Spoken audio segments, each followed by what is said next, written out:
Salam sejahtera, saya Dila Azera, wartawan TV PSS anda. Hari ini berlangsungnya hari kedua perkemahan perdana unit beruniform peringkat sekolah di SMK Merbau. Mari sama-sama kita saksikan paparan temu buah bersama pengarah kem. Hari bermula dengan solat subuh, kerohanian, senaman pagi dan latihan kawat kaki. Salam sejahtera Encik Akmal Arif. Sebagai pengarah program, apakah objektif utama penganjuran perkemahan ini? Okey, terima kasih. Objektif utama perkemahan perdana 2025 kali ini adalah untuk menyediakan pelajar menjalani aspek asas-asas perkemahan.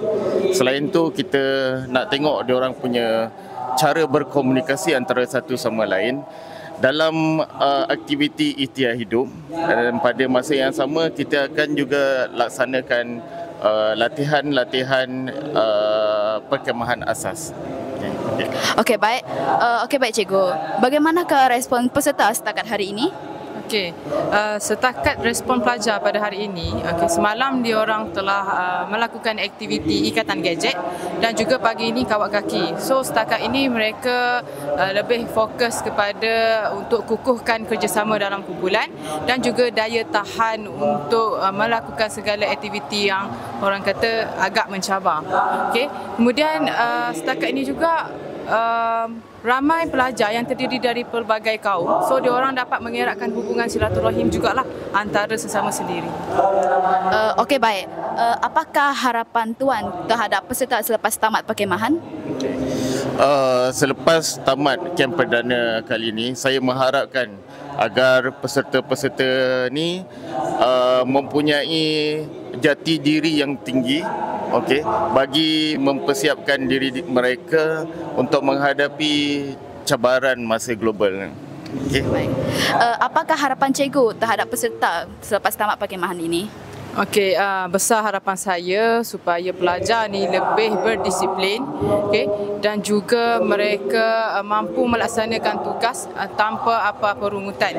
Dan juga yang penting, mereka juga boleh menggilap asas kepimpinan dan juga mampu memberikan perubahan yang besar kepada pelajar-pelajar lain juga. Okey, baik. Terima kasih kerana sudi ditemu bual oleh pihak TV PSS Merbau. Terima kasih. Salam sejahtera. Okey, baik. Apakah pengalaman yang paling bermakna anda perolehi pada hari ini? Pengalaman yang amat bermakna saya peroleh pada hari ini ialah saya dapat berjumpa dengan kawan baru, mempelajari cara berkomunikasi dengan orang yang baru dan mendapat kawan yang baru. Itu saja. Okey, baik. Apakah kemahiran baharu yang anda perolehi sepanjang menyertai aktiviti ini? Sepanjang saya menyertai aktiviti ini, kebetulan tadi kami telah mempelajari dua jenis cara life support, iaitu CPR and choking. CPR ni merupakan satu kaedah untuk menyelamatkan mangsa yang kehilangan nafas dan untuk mengembalikan nafasnya. And choking pula adalah untuk membantu mangsa yang sedang tercekik untuk mengeluarkan benda asing. Itu je. Sangat menarik. Okey, baik. Terima kasih kerana sudi ditemu bual oleh pihak TV PSS.